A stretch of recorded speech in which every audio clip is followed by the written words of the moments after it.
be saying hello to our session guest, 3 Foot Ninja, really soon, right after some funky beats from Montego Bay. Hit me with a hammer, Jimmy, Sammy Quiver!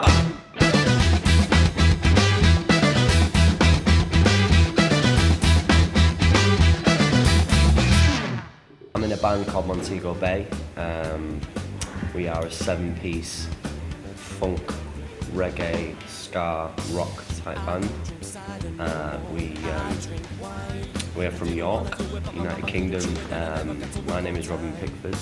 I'm a bass player called Christopher Bush, a drummer called John Hunt, a lead guitar player called Simon Bolly. The brass section are made up of saxophone, trombone and trumpet, and they are played by Joe Nelson, Matt Dawson and Hannah Crawford.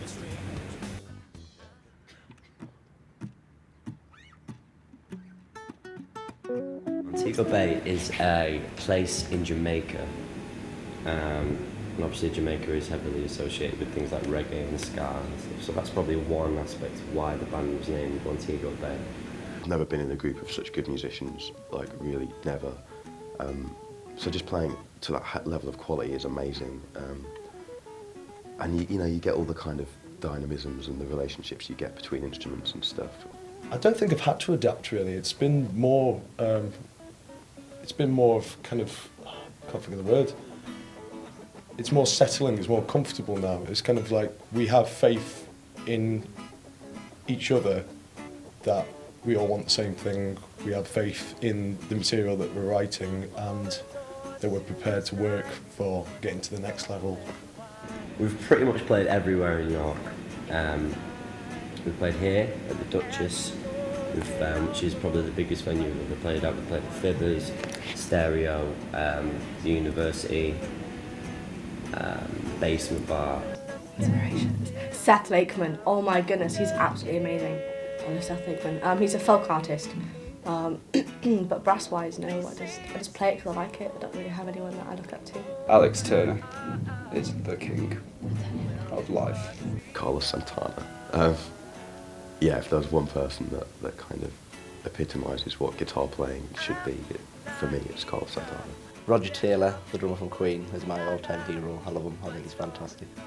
And Eric Clapton, a legend. Definitely have to be the Red Hot Chili Peppers. Flea is my god in a lot of ways, just for the playing style and the kind of the genre of music that the Chili Peppers create. My first kind of instance of what I like to listen to was Red Hot Chili Peppers were a massive influence on me. I like kind of old stuff like Dire Straits, the Eagles, that kind of thing. I've got a kind of a bit of a dad's kind of taste of music. We all come from very different backgrounds, I think. We all look to very different musicians. I think that's why we work in a lot of ways.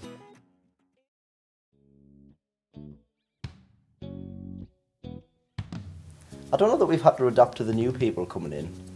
I think the issue was that the previous members didn't adapt to us. And then we got Robin, and Robin's so different to Josh. He's like no one else. But yeah, we had to kind of reshift again into how he worked, and he was a lot more integrated in working within the band than Josh was. I wanted to be a guitar player originally. I didn't really want to do anything to do with singing, especially not singer-songwriter. That was something I didn't really like. But it's obviously grown on me in the past few years, so yeah. I've actually enjoyed not being part of, in a way, the core of the band. So I like the fact I'm kind of almost accompanying or adding the kind of like sugar to the top of the cake, you know. I think it's amazing. I'm really honoured to be in the band and to be the only female. I really, really like it. Anecdotes. We talk a lot of rubbish, really, especially Robin. Tea is always on our mind. Tea can get us through anything, as a band was, especially in the recording process. Simon Bolly is an anecdote in himself, I think, the guitarist. Whenever you're in the studio or playing live or rehearsing or anything like that, you will always find Simon on his head, standing on his head, hanging from ceilings, all sorts.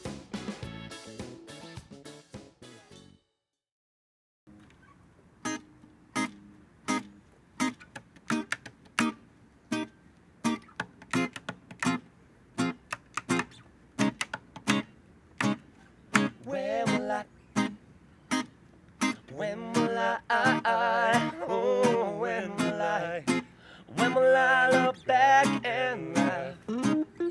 When will oh, when will I look back and laugh? I love playing with those guys. It's a great lineup of people, very talented, and I wouldn't do it with anyone else. Sheer enjoyment is why I do it. I don't know what the others have said. I don't know whether they'll be going after record deals and all sorts, but I do it because I love the process of writing the songs and then getting them recorded and getting them onto the album like we did. And playing live is why you do it, really. It's good fun. I mean, the enjoyment of playing songs and seeing people in the crowd and enjoying themselves is, I mean, you can't beat it, really. So it's what I love, really.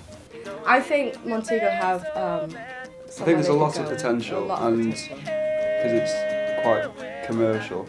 But hopefully we're going to be branching out. We've been getting a lot more, getting recognised a lot more more locally and by other bands, which is nice because it'd be nice to make some connections and branch out a bit. Other than that, I'm really happy to be in Montego Bay.